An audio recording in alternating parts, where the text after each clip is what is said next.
नून league ने peoples party को ताहाल किसी ओहदे की पेशकश नहीं की। पीपी ज़राए का कहना है कि उन्हें सदर, चेयरमैन सेनेट, गवर्नर्स की पेशकश की खबरें बेबुनियाद हैं।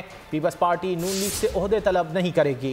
पीपल्स पार्टी अपना सदर मुंतखब कराने की सलाहियत रखती है। पीपल्स पार्टी स्पीकर और चेयरमैन सेनेट के लिए भी अपना खड़ा करेगी। पीपल्स पार्टी को नून लीग की जानिब से पेशकश का इंतजार। पीपल्स पार्टी से दिलचस्पी रखती है। पीपीपी ज़राए के मुताबिक सदर के ओहदे के लिए पीपल्स पार्टी के पास मुनासिब वोट भी मौजूद हैं। दूसरी तरफ अहम आईनी ओहदों के लिए पाकिस्तान पीपल्स पार्टी ने मुशावरती अमल तेज कर दिया। सदर के ओहदे के लिए आसिफ अली जरदारी, चेयरमैन सेनेट के लिए शहरी रहमान और सलीम मांडवी वाला के नामों पर गौर किया जा रहा है। स्पीकर कौमी असम्बली के लिए यूसुफ रजा गिलानी, खुर्शीद शाह और राजा परवेज अशरफ के नामों पर गौर हो रहा है। पीपीपी ज़राए के मुताबिक इत्तेहादी हिमायत करें न करें, पाकिस्तान पीपल्स पार्टी तमाम आईनी ओहदों पर अपने उम्मीदवार लाजमी खड़े करेगी। सब्सक्राइब करें और बेल दबाएं ताकि कोई खबर रह न जाए।